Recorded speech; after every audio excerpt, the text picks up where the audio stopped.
এই মেট্রো রেলকে যথাযথভাবে আপনার পর্যবেক্ষণ, সংস্করণ এই কাজগুলো ইউনূস সরকার করতে ব্যর্থ হয়েছে।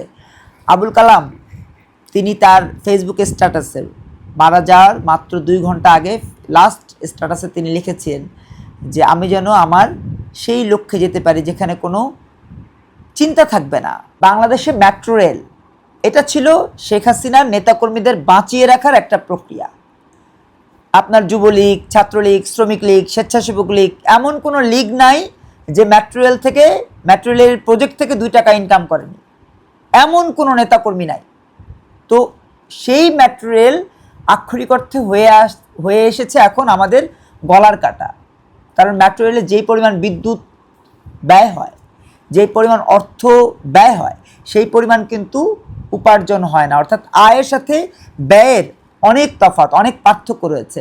এই মেট্রো রেল প্রকল্পটি শেখ হাসিনা করেছেই তার নেতাকর্মীদের জন্য। আজকে সেই মেট্রো রেলে আবুল কালামের প্রাণ গেছে। এই মেট্রো রেল যখন তৈরি হয় তখন প্রায় অর্ধশত মানুষ আহত হয়েছে বিভিন্ন আপনার হচ্ছে যে প্রক্রিয়ার সময়। আপনারা সেটা গণমাধ্যমে দেখেছেন। তো আহত, নিহত এই মেট্রো রেলকে যথাযথভাবে আপনার পর্যবেক্ষণ, সংস্করণ এই কাজগুলো ইউনূস সরকার করতে ব্যর্থ হয়েছে। আবুল কালাম তিনি তার ফেসবুকে স্ট্যাটাসে মারা যাওয়ার মাত্র 2 ঘন্টা আগে লাস্ট স্ট্যাটাসে তিনি লিখেছেন যে আমি যেন আমার সেই লক্ষ্যে যেতে পারি যেখানে কোনো চিন্তা থাকবে না। আবুল কালাম মৃত্যুবরণ করেছেন, আমি তার বিধবাত্মার মাগফিরাত কামনা করি। কিন্তু সেই সাথে এই মেট্রো রেলের এই যে গাফলতি, সেই গাফলতির জন্য বিচারের দায় কাকে দিব? শেখ হাসিনাকে, ডক্টর ইউনূসকে, না এই মেট্রো রেল প্রকল্পের যে পরিচালক তাকে? কাকে দিব? আমি তো মনে করি এই জন্য শাস্তির আওতায় আনা উচিত সুষ্ঠু তদন্তের মাধ্যমে। যার গাফলতির কারণে আবুল কালামের জীবন গেছে তাকে শাস্তির আওতায় আনা উচিত। সেই সাথে ক্ষতিপূরণ বলা হচ্ছে 5 লাখ টাকা। কেন 5 লাখ টাকা কেন দেবেন? সে কি রিক্সাওয়ালা? সে কি মুটে মজুর? সে কি ভাসমান মানুষ?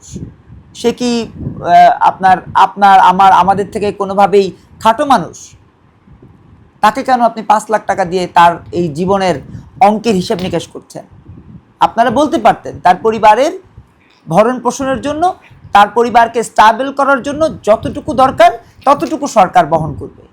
সেটা না বলে 5 লাখ টাকা কেন বলছেন? ডক্টর ইউনূস কি ওই তার যে সুদি বাণিজ্য সেখান থেকে বেরোতে পারবেন না? আমরা অনুরোধ জানাবো তার সংসারের ওই তার যে সন্তান রয়েছে এবং সহধর্মী রয়েছে তাদের স্টেবল যেই জায়গাটি সেটা করার জন্য সরকার সকল দায় গ্রহণ করবে।